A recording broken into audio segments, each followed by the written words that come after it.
All right, this is Brent Leary. This is the first live stream of the week. It is Monday. So this is the new week for, as I like to call it, the new BBC, the Brent Broadcasting Channel. Not to be I confused with like that. not to be confused with the folks. Oh, though my accent, you would never be confused with the folks over in United Kingdom.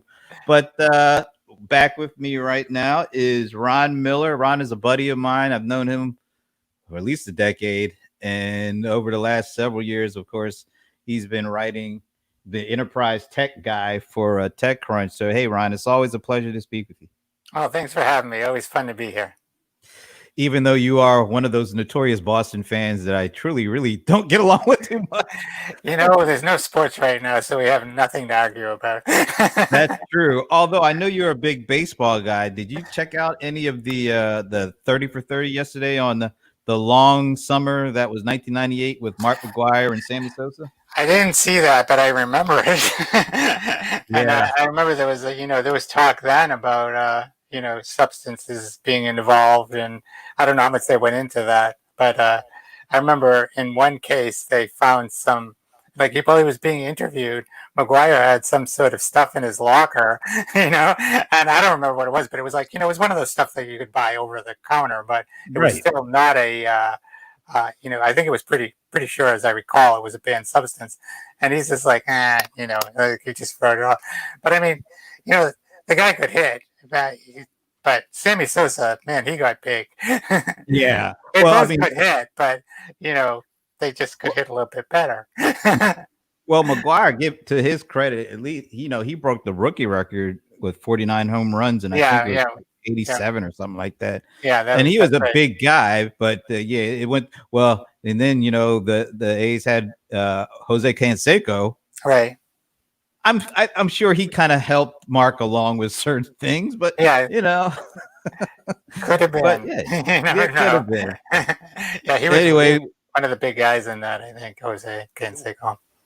Yeah, well, he wrote that book. Remember, Bash Brothers and all that kind of stuff. Well, anyway, we better go on to something else, so we could talk about baseball all day long. We had to talk about tech. Absolutely. Speaking of which, so I know you write a lot, and we're going to talk about that in a little bit. But one of the things you wrote, it probably was last week. For you, it probably seems like it. No, it's two. Yeah, that was just last week. It's today, the 15th. A little, like 10 days ago. It was probably 10 days ago. A lifetime ago in tech time. For you, that's like 100 articles ago. But it's one that's definitely caught the enterprise world's attention, and that's because Microsoft Teams is really taking off. It's before Teams, Slack was really making was really the talk of the collaborative world, and then Microsoft came out with Teams, and slowly but surely, maybe not even that slowly, Teams is really taken off. A lot of companies have fully adopted, particularly in the enterprise. And then all of a sudden, you got news here that Slack, who had kind of been slacking, for lack of a better way of putting it, they're teaming up with Amazon to kind of, shore up their opportunity to compete with Microsoft. And I wanted to get your take because you wrote about this. I want to pop this up here. And you talk a little bit about it, so maybe you can fill us in. What did you see, and how successful do you think Slack is going to be in competing with Teams with this new integration with Amazon? So there's a couple of things that were happening in this story. So one was Slack was going to start to integrate Chime, which is the call service that AWS has, into Slack to make the Slack phone calls. You can, much like you can in Google Hangouts or, a lot of these different things, you can make what essentially are calls to landlines or to cell phones. And you can use, or you can just call somebody through the interface. So, Slack started using, has decided to use Chime for that feature. They also said that they were going to double down on their AWS services integration, so that they would be using AWS basically as their preferred cloud provider. And then on the other side of that, Amazon said that all of their employees, and so not just AWS, but all of Amazon employees would have access to Slack. When I asked Amazon about that, they kind of clarified it and said it doesn't mean that every Amazon employee is going to be using Slack, but they have Slack as a communication option. So when you look at that against the backdrop of, Slack's kind of battle with Microsoft, and, stepping back from that a little bit, when you look at Microsoft's this huge company, right? It's got lots going on. It's got Azure, it's got, cloud services, it's got, cloud software services, it's got Office, it's got so much going on. And Teams is one small piece of what Microsoft does. So last year, and I referred to this in the article, Stuart Butterfield, who's the CEO of Slack, and who's a very smart guy, said that he thought that Microsoft saw Slack as an existential threat. Well, they might see it as a threat to their Teams business, but I don't think they see it as a threat to their company, their existence. Right. I mean, when you look at the size of the market cap and all that, it just doesn't even make any sense. But I think it was just kind of a shot across the bow kind of thing. But in that context of them having like this little ongoing battle with Microsoft, you could say that firming up their relationship with Amazon was about saying to Microsoft, like, look, we could have gone to you guys and we decided to use Amazon's cloud services instead. So both their software services and their infrastructure services. So that's kind of a message, I think. And, they didn't put it that way, of course. But I mean, I think, you can reasonably assume that there's a little bit of tension there, and that has something to do with it. I was looking at it from the Amazon side because I remember when Chime came out. It was like 3 or 4 years ago. Right, not much has happened with that. It's unbelievable how little has happened with Chime. Because at the time I was like, oh, this is kind of interesting. They're doing the call thing, and I think there's a video component. It's like, yeah, this is kind of interesting. And then it went like nowhere. Right. Do you think, putting Slack aside, do you think Amazon gained something in this one beyond just being a partner of Slack? Yeah, I mean, obviously having Chime as the prime piece inside of Slack for making calls is, that's.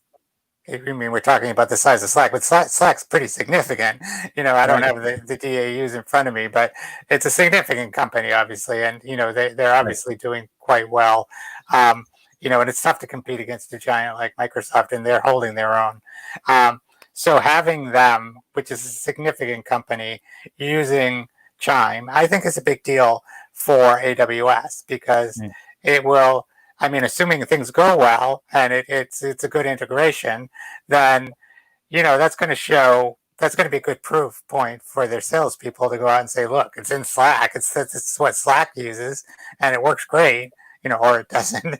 However, it works out, but it's a good sales point, and I think that from that perspective, it's a good deal for Amazon too. I think, it seemed like the emphasis was more on the Slack part, but I think Amazon maybe actually has more to gain, potentially can be gained more from this even than Slack can. But in the end, I don't think it hurts Microsoft tremendously. Do you? I mean, it's one piece of business, right? I mean,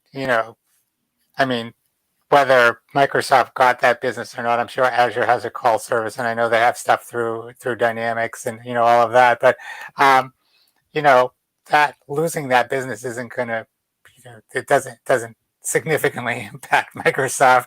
But it sends a little bit of a message, and whether that's amounts to anything or not, at some point we'll see. All right, so I want to go to this other thing. Is you write a lot, of course. Yeah. But this one was interesting to me. I want to pop this up here and let you kind of talk us through it. The pandemic pushes companies more rapidly to the cloud. So you're seeing, there's digital transformation before the pandemic and a pretty significant shift for a lot of companies that were, kind of operating the technology on-prem was already moving towards the cloud. But you're saying this has changed it and accelerated to a level that wasn't even close before. Yeah, I mean that's what I'm hearing, and so it's interesting. Alex Wilhelm and I wrote this piece, and then we wrote a follow-up piece a few days later because we were seeing two different stories here, right? There were some SaaS companies that were doing really great, and there were some that weren't doing as well, and some of them were, circumstantial, and some of them, when you look at doing well versus not doing well, how Wall Street interprets stuff is always hard to say. They usually look at like what the projection is going to be outward, and they say, well, even though you grew X percentage this report, we're not liking what we're seeing down the road, so we're gonna hit the stock. But for the most part, I think it's safe to say that this story, which put out the thesis that because of the pandemic, the cloud, people are accelerating their move to the cloud because they've had to. You have people working at home. You have, it's just really difficult unless you have, virtual desktop technology in place. I mean, that's what the financial services companies do, right? They have these virtual desktops, and basically they send little thin clients home with their people to work, and they're not working that much differently than they were when they were in the office. But a lot of people, and I think certainly knowledge workers in particular, they're using cloud services, and they're using them more and more, and that's driving up the usage of these services. And I mean, we're seeing it. We have evidence of it. I mean, Zoom is obviously the biggest example, and their stocks, I mean, their earnings soared. Last report was 169%, I think, which is, I mean, that's just an unbelievable quarter, right? And that's because everybody's using it. And, I mean, there's a lot of expenses that are going into everybody using it too, because their free version is under pressure. But I think you're seeing, enough paying clients going through that system that, the numbers show it. They're making huge money. But, even companies that did, more modest growth, Box, Okta, CrowdStrike, there were a bunch of companies that did, they had good quarters, and they have good projections out. And Box has been, in particular, beefing up their product line specifically in answer to the needs of these people who are these companies who are moving more quickly to the cloud. So that will help their existing customers, I think, which will, give them a little bit of momentum. And then as other companies look to find ways to, digitally transform, they're going to look to companies who are, obviously getting it done. So that's one thing. That was one side of the equation. But then there were other companies that didn't do so well. So the question is why? Well, there's a couple of reasons. So Salesforce had a great quarter. They're I don't know, I forget what they're on a run rate close to 20 billion now, just under it. So they're like reaching that goal, and they had a number that the investors didn't like, and that was because, they told customers, look, it's a pandemic. We know you're hurting. You don't have to pay us. So not being paid means they're not getting the income that they thought they would, but it doesn't mean they'll never get paid. It means they're just not getting paid for now. It's a short-term thing. Right. I don't understand why smart people on Wall Street don't understand these subtleties, but they don't. And, so the stock took a hit, at least briefly. I haven't looked at it this week or recently, but when I wrote a story the day after they had their earnings, because the stock was taking a pretty significant hit, like 10, 12% or something, it was down. It might have made that back up by now. I'm not sure.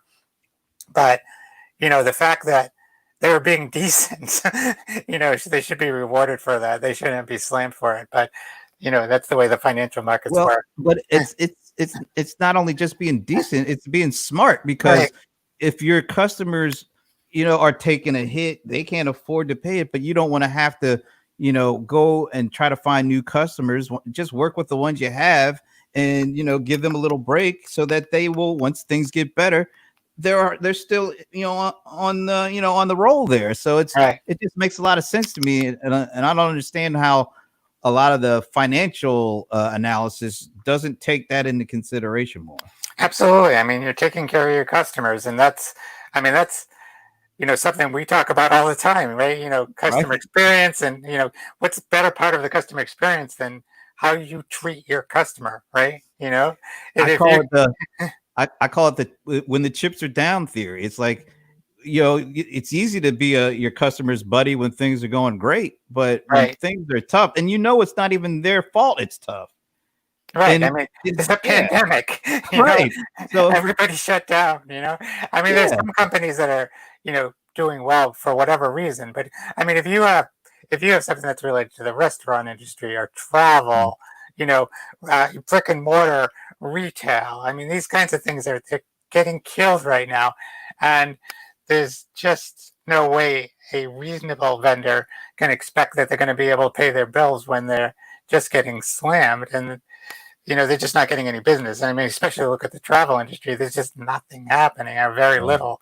yeah, So hotels are running, you know, like 90% empty. It's crazy, right? Planes are running, I think, mm, 90% off right now from previous years. So this is an extraordinary time as a result of that.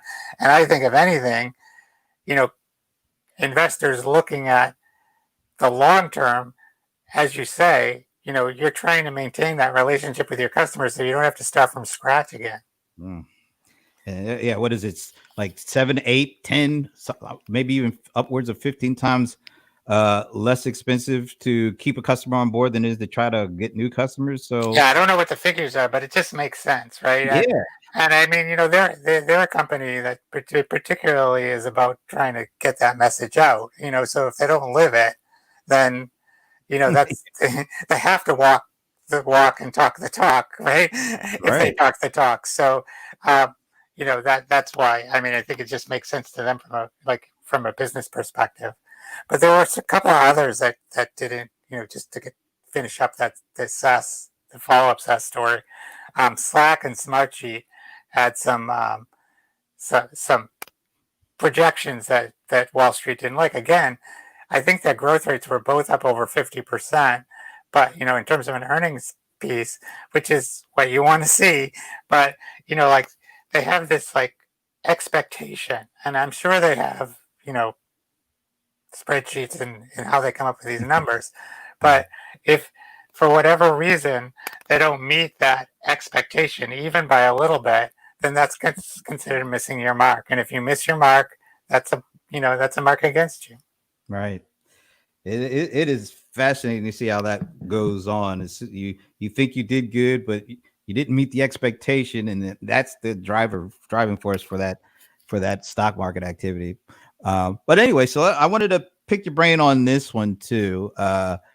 Last week, I think IBM was the first company that came out and said that they were kind of stepping away from their facial recognition Yeah. technology, and then followed up by Amazon, who said they're going to put a year moratorium on allowing the police to use their facial recognition stuff. And then right after that, Microsoft came out and Right. basically said the same thing.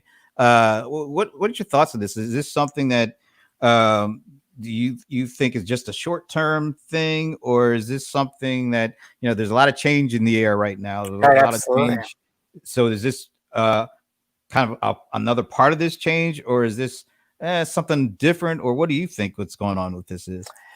Yeah, I mean, I don't think you can look at this without looking at the demonstrations that are going out in the streets, the Black Lives Matter movement, and the spotlight on police brutality and just police surveillance. So if you look at it from a technology perspective, obviously with surveillance, facial recognition is a big part of that, and some studies have come out that show that it's racially biased. So, Right. um, with from that perspective, I think these people. I think I just read before I came on the air with you that it's an $8 billion business. So this is not insignificant. Right. Um, so these companies are making really big money off this. So I mean, I don't know how big a player IBM was, so how hard it was for them to walk away. But Amazon's a big player. I know Right. that, and so is Microsoft. But one of the things that I read last week was that there are a bunch of smaller players, who are not saying this, and they're going to be perfectly willing to step in and take the business. Now the question is whether, police departments will buy from lesser known quantities. It's it's a lot easier to buy from big corporate brands and assume that you get what you're getting. Obviously, we know that even with that, these companies have had issues with their technology. So the question is, what happens? Microsoft actually said they're stopping until there's a national law about how to use this technology. So they're leaving it up to Congress. Amazon left it like kind of nebulous. We're not going to sell to the police for a year.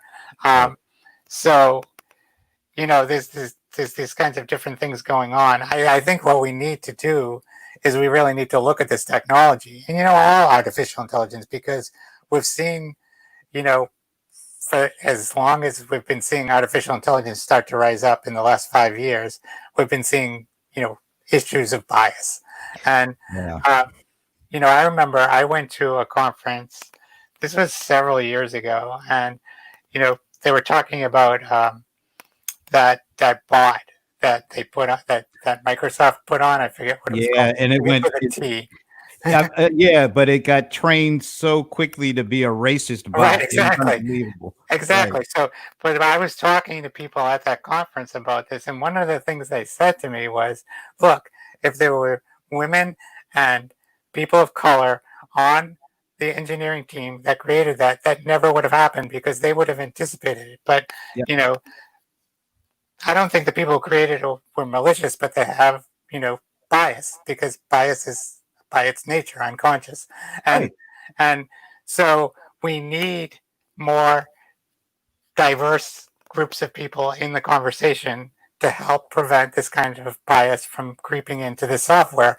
And the more we have automation, the more I think it's even more imperative that we get to that, we get a more diverse group of voices talking about this. And I mean, it's true across all of industry, it's true across all of society, but in artificial intelligence, it's, so many things can happen, like whether you get a loan, whether, how you're identified, whether you're, are you possibly a criminal, I mean, these kinds of like truly fundamental things, you can't have, you can't leave to chance.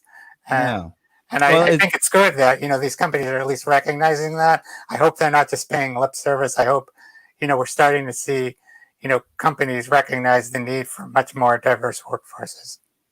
I just hope that everybody understands that, with some the videos, unfortunately, it took the video for some folks to believe that this stuff was going on. But let's just face it, this stuff has always been going on, and it's with social media and the ability to reach millions of people with a single tweet. You don't want to scale racism. You don't want to automate racism. No, definitely not. No.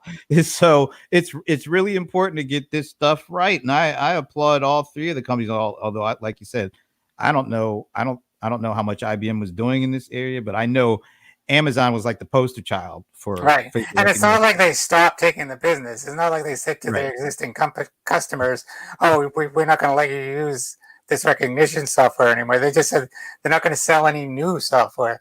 So the stuff's still out there, warts and all, and that's a problem. And that's that's all. Again, this is such a complex, cross-sectional, cross-society set of problems. But we have to. I think maybe right now is a good time to be addressing all of that stuff. I think you have to. I think these companies need to work with Congress on the legislation. I think they have to have community organizations involved, because you don't want to put this out there without hearing from all the constituents and taking into consideration all the perspectives, because you leave out a perspective, then, like you said, that's where the bias will show up. Oh yeah, and it always does. I mean, and even without automation, even without technology, we know the level of bias that exists across society anyway. So you don't want to make that. You don't want to, as you say, build it into the base of the technology, because it's going to be very hard to fix once it's started. It's like once the toothpaste is out of the tube, Yeah, exactly. can't put it back in. All right, man. This has been a great conversation, but now I come to one of the things that I personally have been really interested in with you is you just write so damn much every week. It's amazing. So can you tell us what a typical week of writing is for you? How many pieces do you put out in a typical week? I don't necessarily always keep track of it, but I'd say like 8, 9 pieces is maybe a few more some weeks, but that's probably pretty typical. So so typically that would be like a few maybe 4 or 5 funding stories. So maybe couple seeds, couple of A's, maybe one really big one. Like last week I did Postman's $150 million round. I mean, that was a big round. They got a $2 billion valuation. So but I also did some smaller ones and some interesting up and coming companies. I look at, like everything right now is through the pandemic prism a little bit. And like things that are attracting my attention right now are more things that have to do with like, how do you increase efficiency? How do you track costs? How do you, do more with less and those kinds of things? And, there's just a lot going on. I mean, I wrote about Harness, which is a startup. That's Jody Bunzl's startup. And he was the guy who was one of the founders of AppDynamics that was sold to Cisco a few years ago for $3.7 billion. So he's got some experience in running successful startups. But he came up with it. He's got this continuous delivery as a service platform. And one of the things that he came up with was or his team did, was a tool to track infrastructure costs in real time. So it can give engineers, because engineers, what they tend to do is it's easy to put out resources that you need in the cloud. You just say, okay. And when you're creating something, you don't want to create something and then say, okay, I'm going to underestimate how much I need and then have your system crash. So engineers tend to overestimate. And then there's a lot of dead money on the books, to use a sports metaphor. And usually you don't know about it. And one of the things that Jody said was that even Amazon admits that about 35% of spending is spending you don't need to be doing. It's just like there because you either forgot about it or you over provisioned. So this tool helps you find out exactly what you're provisioning. And they showed a couple of examples of companies that they've worked with where they were able to find just a lot of dead weight and save a pretty significant amount of money. And if you run that all the time, it just brings this discipline to the engineering team about what they're buying and what they're using, because it is just so easy to provision and you can sort of put stuff out there and then forget about it. And that there's other tools that do that, and there's SaaS tools that help you track your SaaS spending. These are typically aimed at finance. Who gets the bills at the end of the month? How much are they paying? But they don't know anything about what engineers do. They just see a number on a paper, right?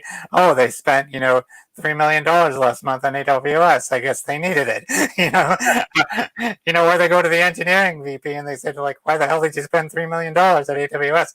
But, however it works, the people that should be looking at this are the people who are using the fees, is their theory. And so they're putting it in their hands. So, those are the kinds of things that I look at. And then I might do 1 or 2 extra crunch stories a week, which are, things that are more longer term that I'm working on over time. And I'm talking to people and, usually sometimes they're one source stories, sometimes they're multi-source stories. It depends on the nature of the story. This morning, I published a story on Liberty Mutuals, which is a 44,000 strong company. I spoke to their CIO about how they got everybody to work from home across the world in 29 countries, within a week. And it was a pretty impressive story. And I thought it would be something that, people would be interested in, like, how did this work?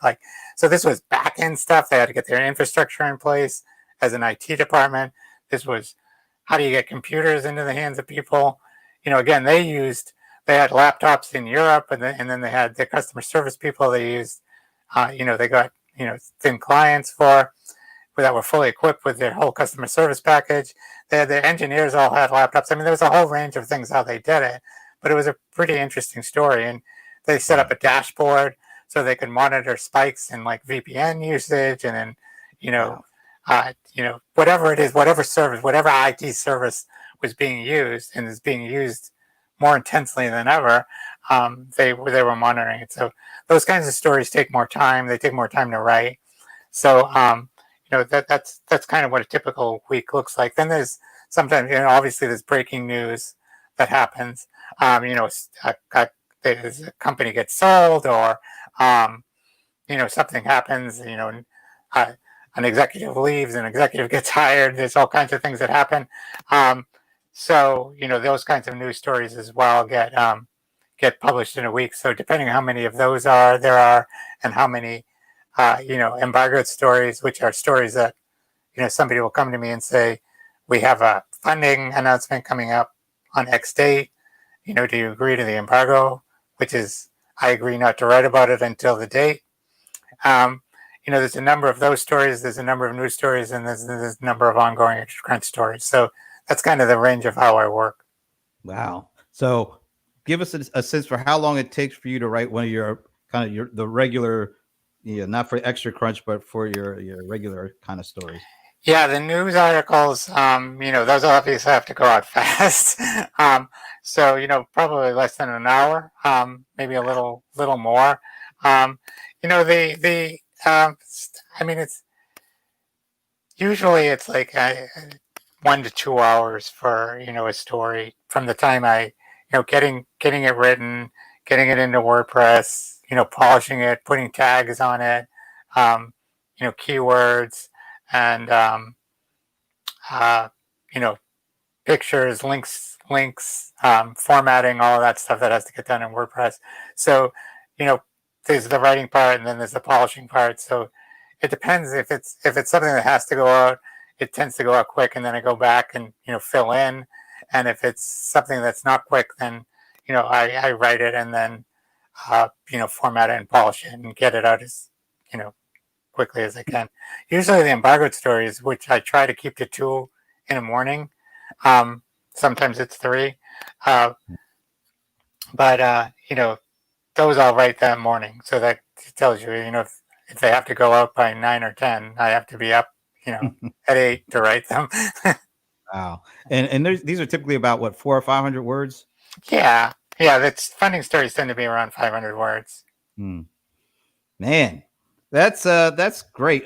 So all the vendors that I know who are always asking me, what does he do? How does he do it? What does he cover? You just need to replay this before you think about sending him anything. Replay this. It might help you. Well, I mean, it's funny because you say that, but there are, sometimes people will come to me with, say, like a funding story, like the day before. And, the way my week works is usually I have, I try to keep it to 2 phone calls in the afternoons, but sometimes it's 3, and, and occasionally it's 4 if things work out that way. But I try to keep it to 2 because it's just much more manageable, because by the 3rd phone call, I'm like, oh, and it's hard for me to kind of like I'm tracking things in my mind while I'm taking notes, and I'm trying to listen to the person and, follow up with questions. So you need to be sharp. You need to have your wits about you. And, I don't like to overload my brain with too many calls, because it just, you get to the point where it's just like, it's hard to listen after, a few phone calls. So if somebody calls me or, sends me an email the day before, we have, a seed round tomorrow. I'm like, your company's interesting, but, I have 2 calls today already, and I just, I can't do this with 1 day's notice. It just doesn't work that way. So I think most people understand that. There's still people who don't, but, it has to be a pretty exceptional story, to be like a funding story for me to say, okay, you didn't give me enough notice, so I'm just going to do it. So, I mean, I've had that happen with big funding stories. Like, they have like a $250 million, oh, I'm going to do it. But, when it comes to, it's not even, I mean, the size of the round is obviously something, but it's a company that people know. It's a company that people are curious about and want to know where they're going. For new companies, I mean, I obviously want to expose new companies that I think are worthwhile for people to know about. And for me as a reporter, to follow a company from seed, and then, those companies that do work their way through the system and, exit either through sale or through going public, that's really interesting. And for me, it's a kind of exciting, like I followed this company when they were like at Y Combinator or when they were seed level, and, look, they're IPOing. I mean, that's pretty cool, right? You followed them all the way through.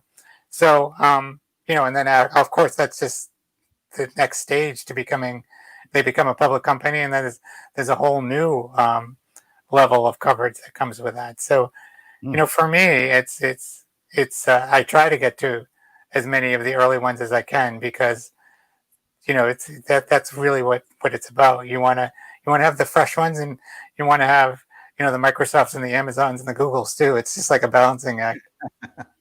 Well, hey man, you've been doing a really good job balancing for all the years that I've known you. So, this conversation, I mean, the first part was great, but this is great too. I think there's going to be a lot of folks who are going to replay this. A lot of them as vendors I know. Right. So, hey man, this is great, and we'll do this again next month if you're up for it. I sure am. Thanks for having me. Hey, this has been great, and once again, Ron Miller, TechCrunch. You read all this stuff; it's good stuff. Thank you. Just don't follow the tweets where he's talking about the Boston sports thing. Thanks again, man. Thank you.